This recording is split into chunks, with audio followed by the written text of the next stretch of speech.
오늘은 다윗의 일종의 소원 기도입니다. 오늘 본문 배경은 26장 전체 배경은 다윗이 극심한 어려움과 이 고통을 당하는 상황이에요. 그런데 우리가 어렵고 힘든 일을 만나면 시험 들거나 어떤 사람은 불평하거나 어떤 사람은 하나님으로부터 좀 다소 멀어지는 그런 경향이 있는데, 그런데 참 알곡 성도들은 이렇게 어려움을 당할수록 참 이게 하나님 은혜고 기적인데, 이 환난과 이 타작을 하면 알곡 성도들은 얻어터지면서도 하나님 앞에 조금씩 나아오는 그 영적인 성질이 있습니다. 사랑하는 성도 여러분, 마지막 때 알곡 성도들이 되기를 주의 이름으로 축복합니다. 이 다윗이 어려움을 당하는데도 하나님 앞에 오히려 소원 기도를 드리고 있습니다. 일종의 소원 기도죠. 이건 다윗뿐만 아니라 이제 매 시대마다 주님을 신실하게 사랑하는 성도들의 이게 일종의 영적 패턴입니다. 다윗만 그런 게 아니라 매 시대마다 뭐 환난 없는 시대 어디 있을까요? 이 폭풍과 그리고 고난이 없는 세상 어디 있겠습니까? 하나님도 살아 계시지만 마귀도 살아 있잖아요. 그러니까 끊임없이 계속 우리는 이제 어려움과 고난의 파도를 우리가 맞이하면서 천국까지 가는 여정인데, 그럴 때마다 참 신기하고 놀라운 것은 일종의 기적인데, 오늘 다윗도 이제 기적에 관한 간증을 해요. 그게 그럴수록 하나님께 더 가까이 나간다라는 거예요. 그래서 오늘 다윗의 이 소원기도, 일종의 소원기도가 세 가지를 하나님 앞에 해요.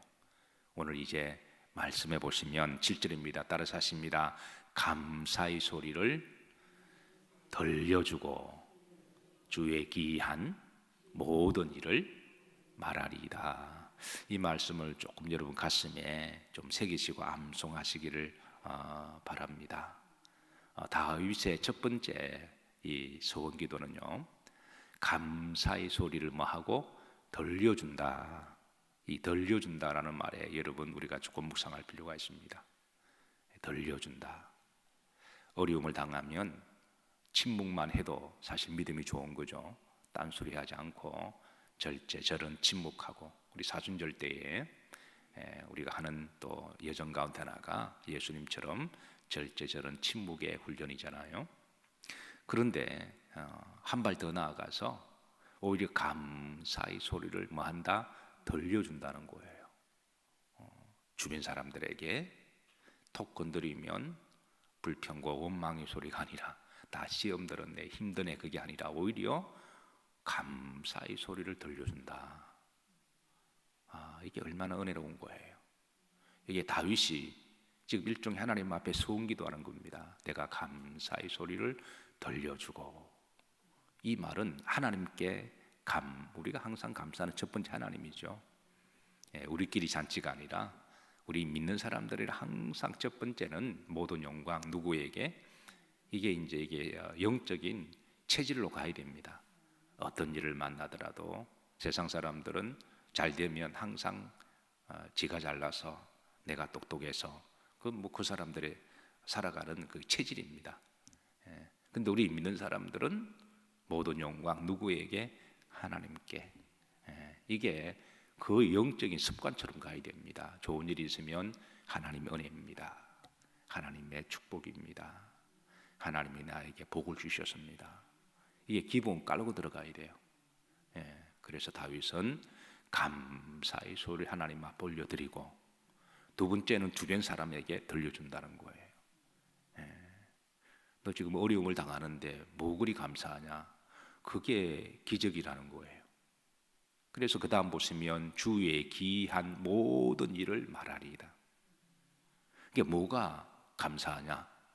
지금 어려움을 당하고 있는데, 근데 지금은 어려움을 당하기는 하지만 다윗이 그동안 살아온 여정을 가만히 돌이켜보면 이로 말로 표현할 수 없는 크고 작은 하나님의 많은 일들이 있었는데, 그게 돌이켜보니까 기적이었고 기이한 일이었다는 거예요.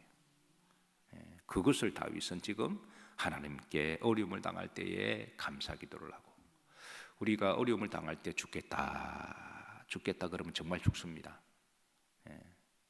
사실인지는 모르겠습니다만은 어제 이제 긴박한 뉴스가 또 세간을 돌고 있습니다. 아마 메이저 언론사에서 다룬 거 보니까 사실인 것 같기도 해요. 삼성 이재용 씨가 뭡니까 그 마약류에 관한 그를 병원에서 맞고 지금 조사에 들어갔다 그러더군요. 삼성 이재용 씨 정도면 참 뭐가 부족해요. 그런데 잠을 자지 못하고 그리고 마약류를 맞고 병원에서 비틀비틀거리는 증거 자료가 나와서 이미 검사 조사를 받고 아마 정부에서 너무 힘들게 해서 그런지 아니면 그 속에 또 다른 뭔가 이렇게 또 있어서 그런지는 모르겠지만 어쨌든 여러분 세상 사람 너무 여러분 권력이고 돈 있는 사람 부러워하지 마시고 하나님을 잘 믿는 게 복입니다. 밤에 잠 잘 자는 것도 복이고 그래서 다윗이 돌이켜보니까 자신의 모든 삶이 하나님 은혜요 기적이었다. 감사의 소리를 들려주고 주의 기이한 모든 일을 내가 말하리다. 이게 이제 다윗의 이제 감사입니다. 힘들고 어려울 때, 그럴 때 여러분 힘든다 그러면 더 힘들어지고 죽겠다 그러면 정말 죽는 일 생기고 못 살겠다 그러면 못 사는 거예요. 그래서 뭐 각자 헤어지자 뭐 그러는 거지.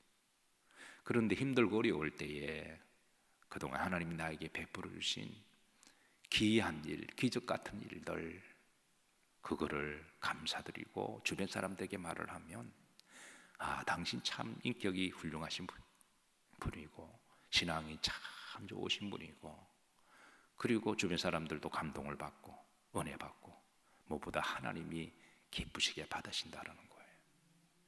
여러분 오늘 다윗의 소원기도처럼 한평생 하나님 앞에 나는 범사에 감사하며 살겠습니다. 소원 한번 해보지 않으시겠어요? 왜 부담되셔서 아멘 안 하세요? 제가 다시 한번 기회 드립니다. 속으로 하든 이제 하나님 앞에 아멘은 자기 귀에 자기가 자기한테 하는 다짐을 하는 거니까 자기 귀에 들릴 정도로 하면 좋고 옆 사람한테 들리면 더 좋습니다. 여러분 한평생 나는 앞으로 어떤 일을 만나도 평생 감사의 소리를 들려주고 주의 기이한 모든 일을 제가 말하겠습니다. 소원하기로 다짐하면 아멘 하십시다. 거의 뭐 반강제로 찔러서 했지만 그래도 그게 좋은 거예요. 그래도 그게 좋습니다. 그래도 이게 다윗의 첫 번째 소원이고요. 자, 두 번째 성전을 더욱 사랑하겠다는 소원입니다. 이게 8절에 보시면 여호와여 내가 주께서 계신 집과 주의 영광이 머무는 곳을 뭐하오니? 사랑하오니. 성전을 이 다윗은 늘 성전의 사람이죠.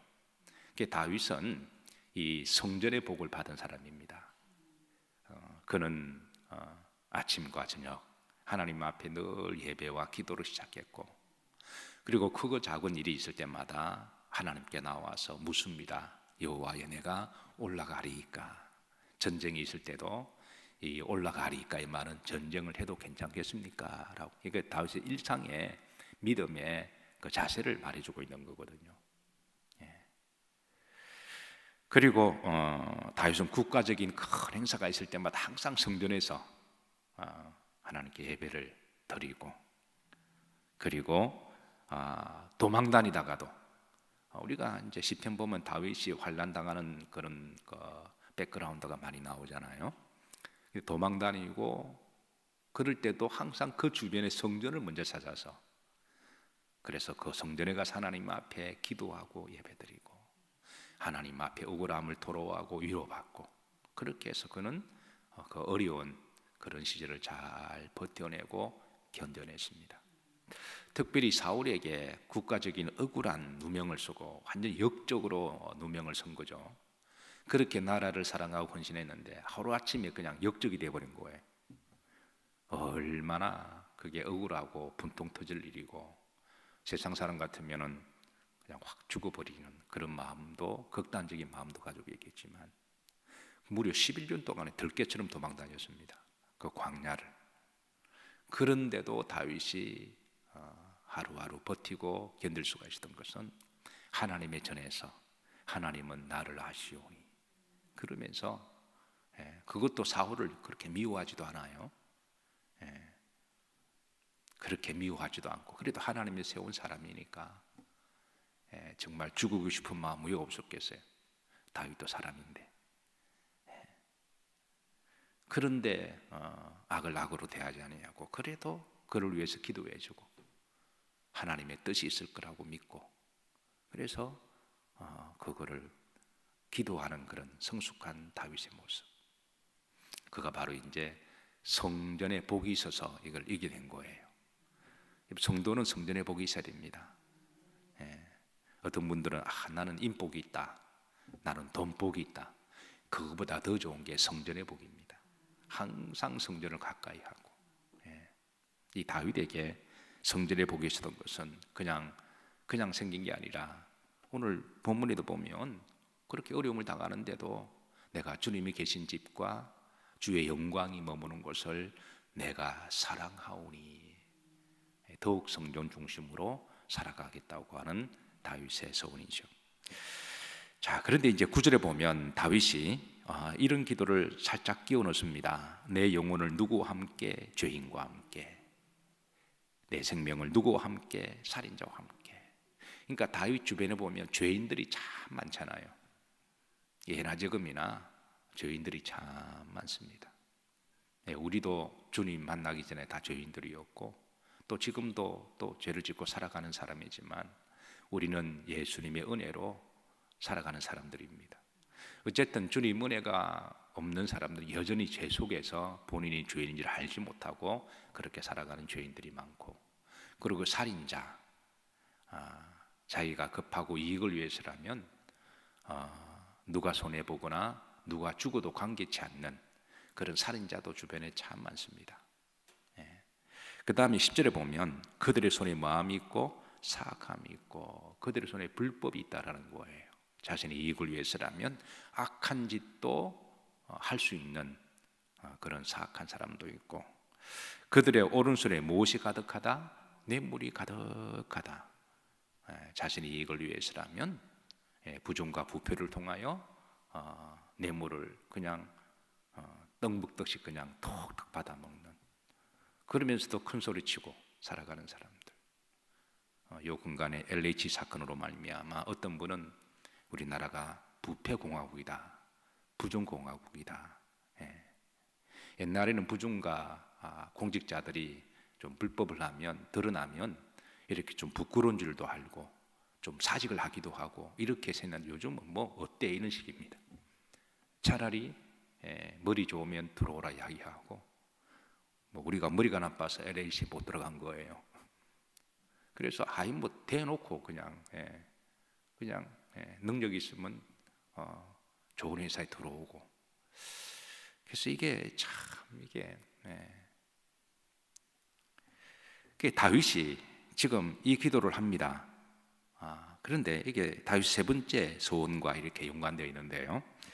자, 이렇게 주변에 이런 죄인도 많고 악한 사람도 많고 부정부패해서 뇌물로 먹고 사는 사람들도 많이 있고. 자, 그런데 이런 시대에 11절, 나는 나의 완전함에 행하오리니, 이 말은 믿음으로 살겠다라는 거예요. 하나님 앞에 그런 자들과 같이 살지 않기를 기도합니다. 또 본인이 그런 사람들과 같이 동료로 취급되지 않기를 하나님께 기도하는 거예요. 그러면서 나는 완전함에 믿음으로 살겠다. 그러면서 후렴지를 보시면 내게 뭐를 베푸소서? 은혜를 베푸소서. 자, 여러분, 어떤 사람은 그렇게 이야기합니다. 부정과 부패를 상식처럼 생각하고 또 그렇게 살아가는 사람들은, 아니 어떻게 이 험악한 세상, 죄인도 많고 사기꾼도 많고 부정과 나만 부정부패하냐? 그러면서 어떻게 이런 세상에 그런 짓 안 하고 살아갈 수 있냐, 이렇게 되묻는 사람들이 있어요. 나만 그 짓 하냐? 다 한다 그렇게 하면서. 그래서 이제 먼 눈에는 뭐만 보인다고 다 자기들처럼 살아가는 줄로 생각하고 기회 있을 때 그냥 다 그렇게 하려고 한다라는 거예요. 그런데 다윗 같은 경우는요, 그런 짓을 안 해도 살아갈 수 있는 게 하나님의 은혜라는 거예요. 세상 사람들은 아니 그런 짓을 안 하면 뭐 살아간다고 생각해서, 그래서 기회가 되면 할 수만 있으면 최대한대로 땡기고 득보고 그렇게 해야 돈도 모으고 살아간다고 생각하는데, 그런데 그렇게 하지 않는 사람 어디 있냐라고 반문할 줄 몰라도 그렇게 하지 않아도 살아가는 사람들이 있습니다. 부정과 불법을 행하지 아니하고 성실과 정직하게 살아감에도 불구하고 살아가는 것, 이게 이제 다윗이 하나님의 은혜라는 거예요. 그런데 이거보다 더 큰 은혜가 뭐냐면요, 베풀고 살아간다라는 거예요. 남을 섬기고 살아간다라는 겁니다. 선행하고 살아간다라는 거예요. 주의 일에 헌신하며 살아간다라는 거예요. 아니 세상에 이상한 사람들은, 부정과 불법이 상식처럼 되어 있는 사람들은 그렇게 막 긁어모으고 해도, 불법을 해도 이게 살기가 힘든다고 이야기하고 아주 인색한 사람들인데, 그런데 성실과 정직하게 땀 흘려 뿌린 대로 거두며 살아가는 것만 해도 얼마나 축복인가요? 성실과 정직하게 살아가는 건 복입니다. 그렇게 살아갈 수 있는 게 그게 당당한 거죠. 돈을 많이 벌든 적게 벌든 간에 그게 부끄러움이 없는 거잖아요. 그런데 우리 믿는 사람들은 더 놀랍게도 베풀며 살아가요. 항상 우리 믿는 사람들의 마음속에는 주의 이름으로 섬기고 구제하고 선행하고 그런 기본적인 자세가 있잖아요. 오른손이 하는 일을 왼손이 모르게 은밀하게 내가 좀 손해보고 말고, 그죠?